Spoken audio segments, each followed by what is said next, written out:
आपका अपने YouTube channel पर हार्दिक स्वागत है। जैसा कि आपको पता है, पिछली वीडियो में हमने जीन पियाजे के बारे में अध्ययन किया था। आज जीन पियाजे की हम विभिन्न अवस्थाओं का अध्ययन करेंगे। पहले हमने जीन पियाजे के महत्वपूर्ण संपर्क दिए हैं, उनका अध्ययन कर लिया। अब बात करते हैं जीन पियाजे ने अवस्थाएं कितनी दी। तो जीन पियाजे ने अवस्थाएं दी हैं चार स्टेजेस दी हैं जीन पियाजे ने, उनके बारे में अध्ययन करेंगे हम। सर्वप्रथम बात करते हैं हम फर्स्ट स्टेज की, पहली अवस्था की। पहली अवस्था दी है जीन पियाजे ने संवेदी गामक अवस्था।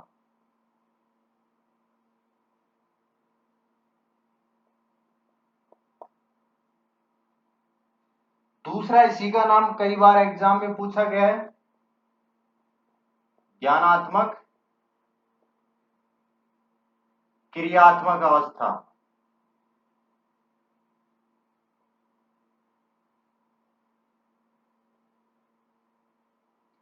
संवेदी गामक अवस्था या ज्ञानात्मक क्रियात्मक अवस्था पहली स्टेज है जीन पियाजे की। या इंग्लिश के वर्ड इंपॉर्टेंट है, हिंदी के वर्ड चेंज हो जाते हैं, इंग्लिश से वर्ड से पकड़ सकते हैं हम क्या पूछ रहा है अगला। इंग्लिश का वर्ड है इसका सेंसरी मोटर स्टेज।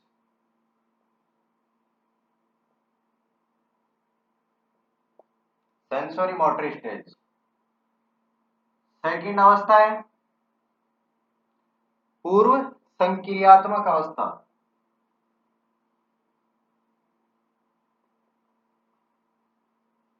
पूर्व संक्रियात्मक अवस्था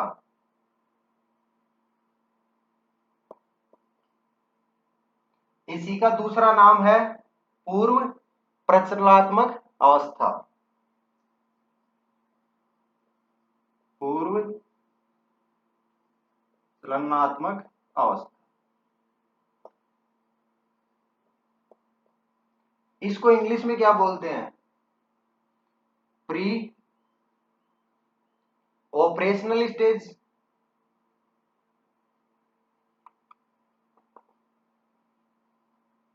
प्री ऑपरेशनल स्टेज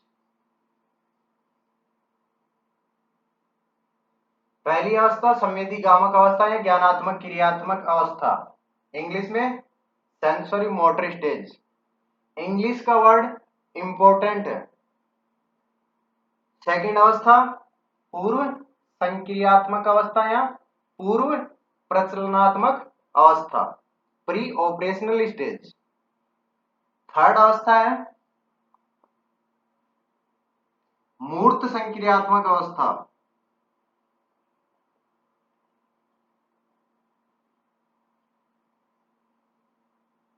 मूर्त संक्रियात्मक अवस्था या इसको दूसरा नाम है इसका ठोस संक्रियात्मक अवस्था।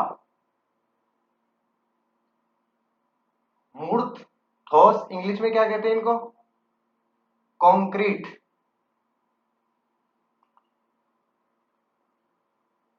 कॉन्क्रीट संक्रियात्मक को ऑपरेशनल।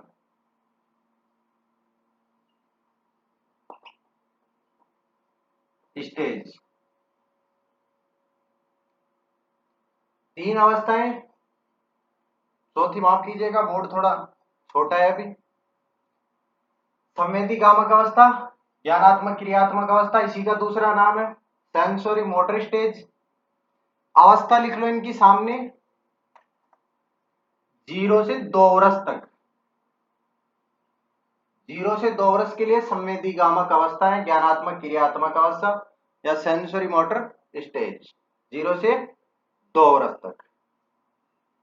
पूर्व संक्रियात्मक अवस्था या पूर्व प्रचलनात्मक अवस्था, प्री ऑपरेशनल स्टेज। इसकी अवस्था होती है 0 से 2 वर्ष तक पहली अवस्था, 2 से 7 वर्ष तक दूसरी अवस्था। 2 से 7 वर्ष मूर्त संक्रियात्मक अवस्था या ठोस संक्रियात्मक अवस्था, कॉन्क्रीट ऑपरेशनल स्टेज। पहली 0 से 2 वर्ष, दूसरी 2 से 7 वर्ष, तीसरी 7 से 11 वर्ष। यहां तक नोट कर लिया आपने, फर्स्ट, सेकंड, थर्ड। अब फोर्थ अवस्था लिखता हूं। चौथी स्टेज क्या दी इन्होंने?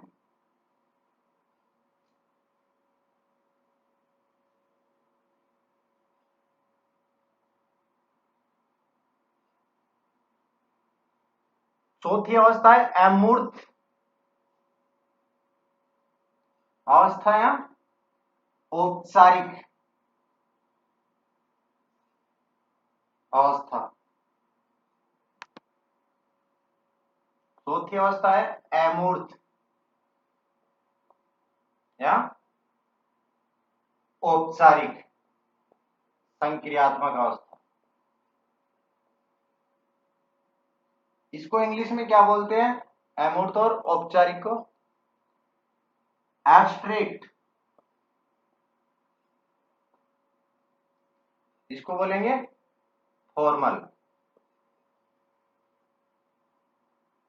एब्स्ट्रैक्ट या फॉर्मल स्टेज।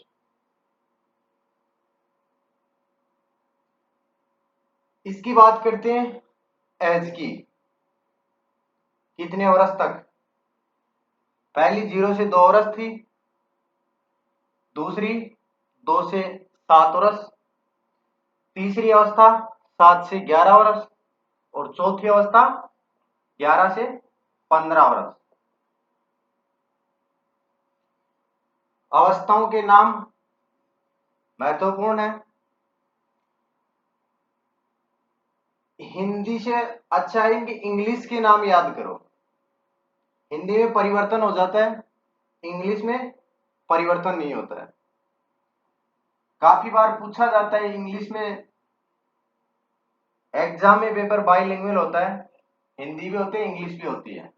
काफी बार हम हिंदी में क्वेश्चन को देख लेते हैं, इंग्लिश में नहीं देख पाते, तो काफी गलतियां हो जाती हैं इंग्लिश नहीं देखने की वजह से। अब इनको डिटेल में पढ़ते हैं, हम डिटेल में इनका अध्ययन करेंगे। पहली अवस्था है संवेदी गामक अवस्था, 0 से 2 वर्ष। संवेदी गामक अवस्था, नाम से ही अर्थ निकल रहा है।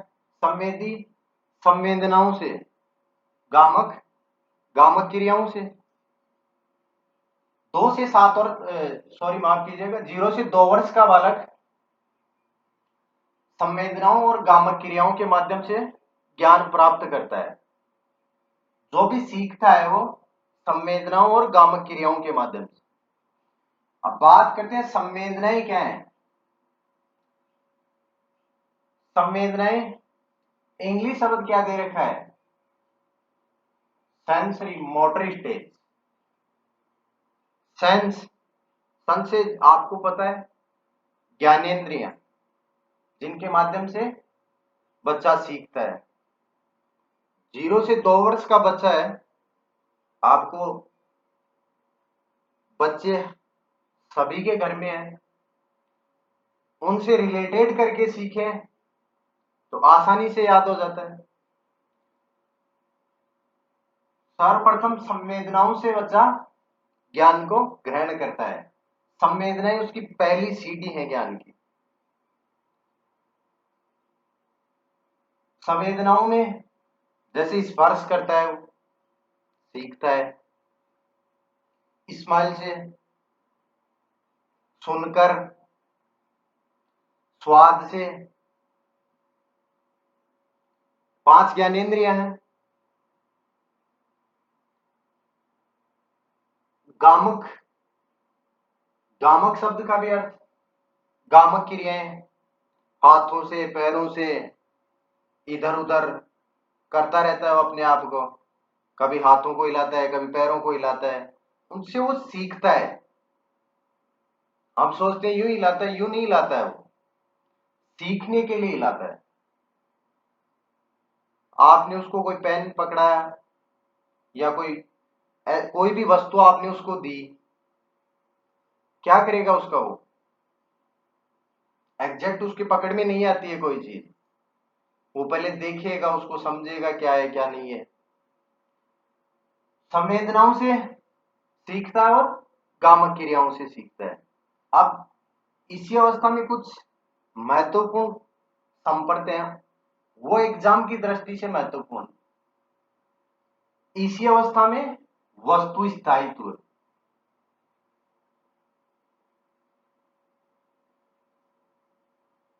पियाजे मानते हैं कि बच्चा 0 से 2 वर्ष का बच्चा होता है, जन्म से 2 वर्ष का, वस्तु स्थायित्व का ज्ञान कर लेता है। लेकिन ये करता कब है? 8 महीने के बाद, लगभग 8 महीने से ऊपर। पियाजे का मानना है 8 महीने से ऊपर वस्तु स्थायित्व का ज्ञान आ जाता है। आपको बताया 4 या 5 महीने के बालक को आपने कोई वस्तु दिखाई, उससे दूर कर लिया,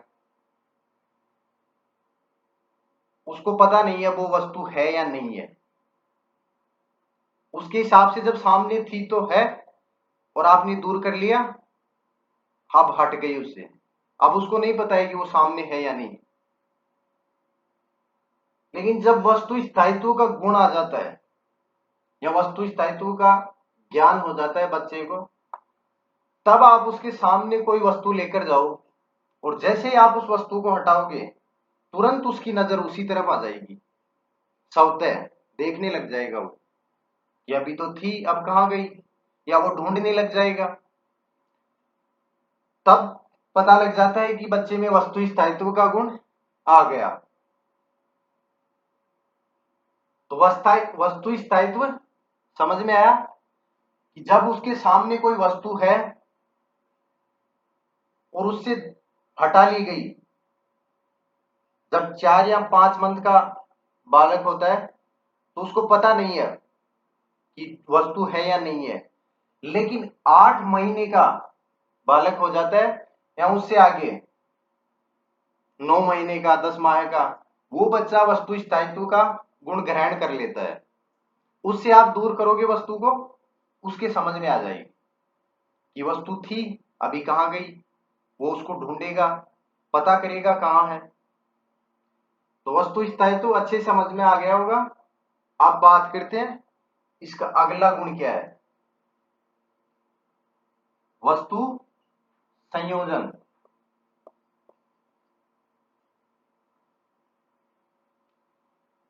वस्तु संयोजन क्या होता है, एग्जाम्पल के थ्रू समझते हैं, और आप भी अपने घर में बच्चे हैं उनसे रिलेटेड करके समझिए, हर पर्सन आसानी से सरल हो जाता है।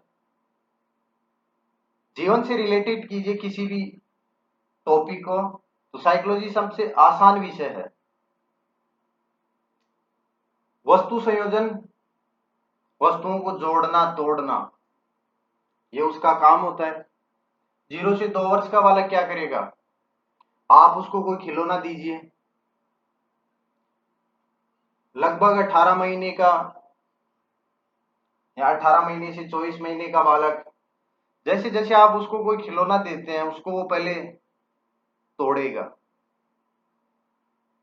ये तो नहीं है कि वो कोई आप ऐसा खिलौना दे दो जिसको ना तोड़ पाए ना जोड़ पाए।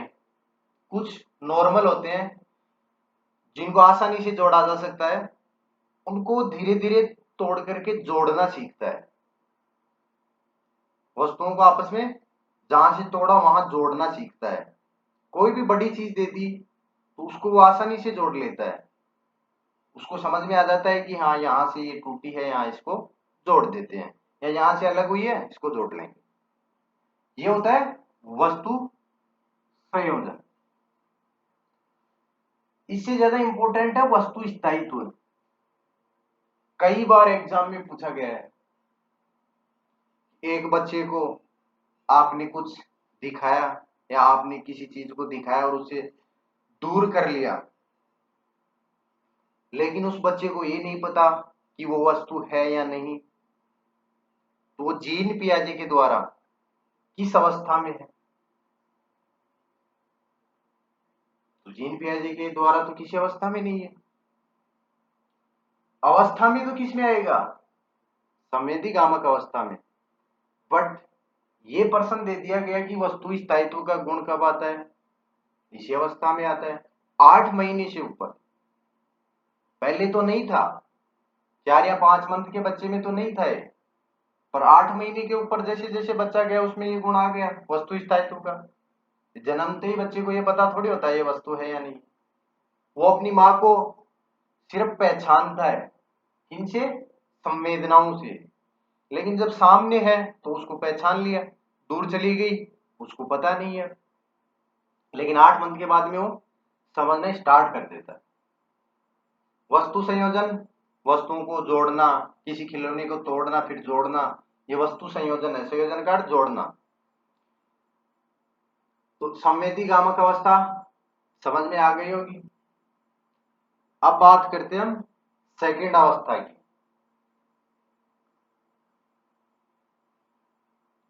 एज भी पूछी जाती है, वर्ष कितने वर्ष तक दी है। पहली अवस्था 0 से 2 वर्ष तक। वस्तु स्थायित्व 8 महीने से ऊपर के बालक।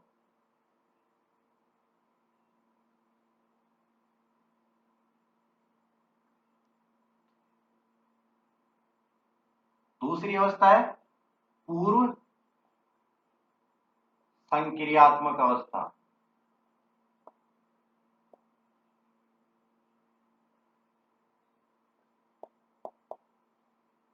प्री ऑपरेशनल स्टेज, 2 से 7 वर्ष।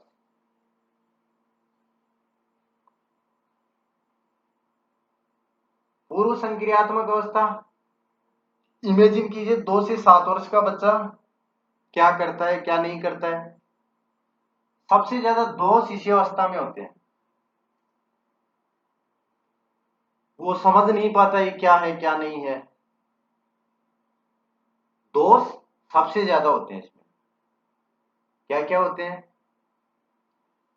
जीववाद में विश्वास,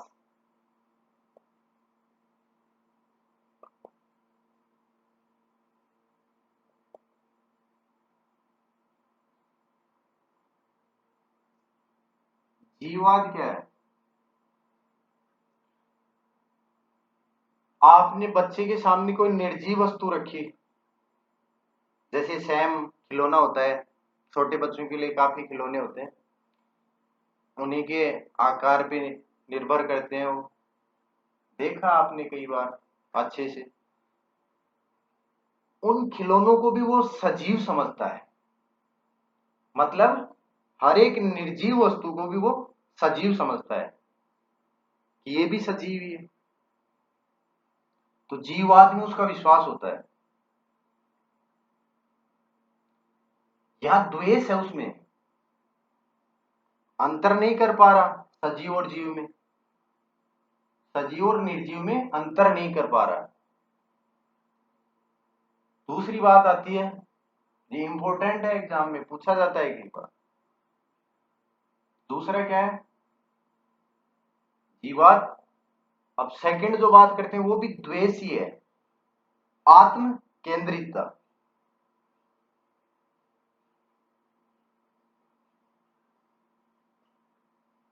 ईगो सेंट्रिक, ईगो सेंट्रिक, आत्म केंद्रितता का।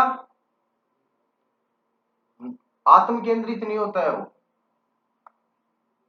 क्यों नहीं होता है? किसी चीज को देखा उसने, वो समझता है मेरे पीछे ही है। आप उसके साथ कुछ करते हैं, वो समझता है सब कुछ मेरे लिए ही है। आसमान को देखता है, तारों को देखता है, वो समझता है ये भी मेरी ही है। हर चीज को अपनी समझता है, हर चीज में अपनी एक रुचि उत्पन्न होती है उसकी कि ये भी मेरे लिए ही बना है, ये भी मेरे लिए ही। आपसे कुछ चीजें छीनता है वो, उसको मजा आता है, वो ये सोचता है इसको भी आ रहा है। मतलब जो खुद वो सोचता है दूसरे के बारे में भी वही प्रकट करता है। अगला भी यही सोच रहा है, जो मैं सोचता हूं दुनिया ही मेरे पीछे चलती है, ये सोचता है। आत्म केंद्रिता समझ में आ गए हो। अब इसी में महत्वपूर्ण बिंदु है स्वनिर्मित भाषा।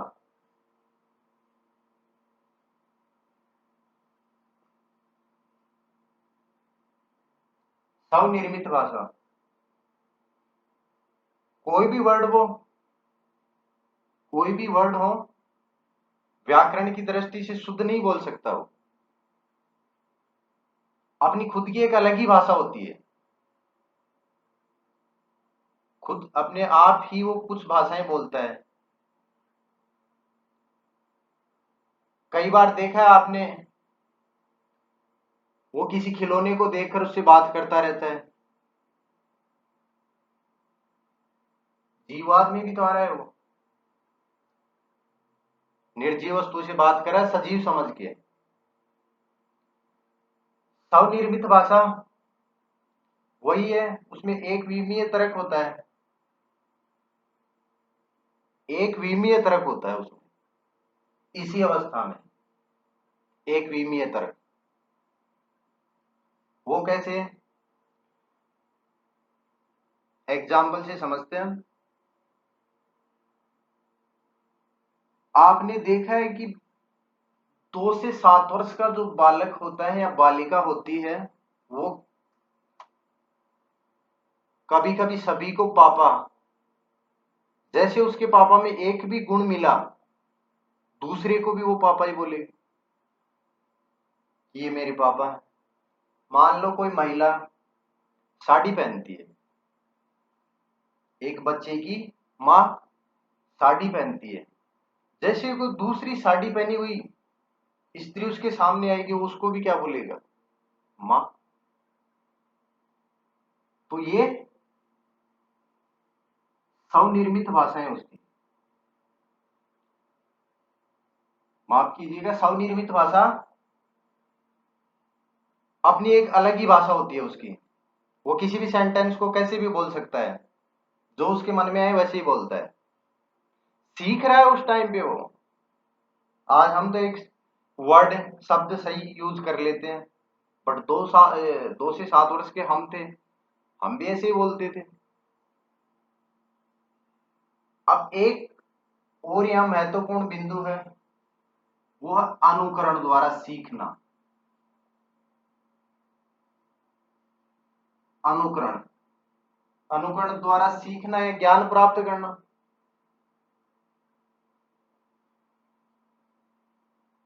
अनुकरण द्वारा ज्ञान प्राप्त कैसे करेगा, सबसे सीधी बात है, आप कुछ करते हैं, वो आपको देखता है, उसी की नकल करता है। अनुकरण का मतलब नकल करना।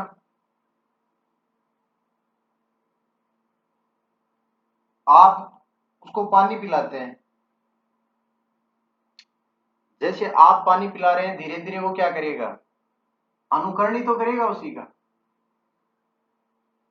आप कोई कार्य करते हैं, वो भी उसका अनुकरण करता है कि ये कैसे कर रहा है, क्या कर रहा है, मैं भी इसी के हिसाब से करूं। तो अनुकरण द्वारा ज्ञान या अनुकरण द्वारा सीखना इसी अवस्था में होता है। पूर्व संक्रियात्मक अवस्था इसमें क्या क्या पूछता है, जीववाद में विश्वास, हर एक निर्जीव वस्तु को सजीव समझना, आत्म केंद्रिता, खुद ही दुनिया को खुद की दुनिया समझना, स्वयं जो करता है वही सब सही। स्वनिर्मित भाषा अपनी ही एक अलग लैंग्वेज, उस लैंग्वेज में वो कुछ भी बता सकता है, क्योंकि वो तो अपने तरीके से उस भाषा का यूज कर रहा है, क्या है क्या नहीं है। अनुकरण द्वारा ज्ञान प्राप्त करना है, अनुकरण द्वारा सीखना, एक दूसरे की का अनुकरण करता है वो। जैसे आपने कोई कार्य किया उसका अनुकरण वो करेगा। आप जैसे बोलते हैं वैसे बोलने की कोशिश करेगा। आपने जैसे हाथ का इशारा किया वो उसी हिसाब से इशारा करेगा। तो ये पूर्व संक्रियात्मक अवस्था पहली अवस्था थी, संवेदीगामक अवस्था। उसी का दूसरा नाम है ज्ञानात्मक क्रियात्मक अवस्था, इंग्लिश में नाम सेंसोरी मोटर स्टेज। उसमें क्या क्या महत्वपूर्ण बिंदु थे? वस्तु स्थायित्व, दूसरा वस्तु संयोजन। वस्तु स्थायित्व के बारे में आपने समझा, 8 माह के बाद वस्तु स्थायित्व होने लग जाता है बच्चे। वस्तु संयोजन, वस्तुओं को जोड़ना, किसी खिलौने को टूटे हुए को जोड़ना। अब बात करते हैं पूर्व संक्रियात्मक अवस्था 2 से 7 वर्ष। जीवात्म में विश्वास, आत्म केंद्रिता, स्वनिर्मित भाषा, अनुकरण द्वारा ज्ञान प्राप्त करना या सीखना। 2 अवस्थाएं हो गई। अब नेक्स्ट वीडियो में बात करेंगे 2 अवस्थाएं जो बच गई जीन पियाजे। धन्यवाद।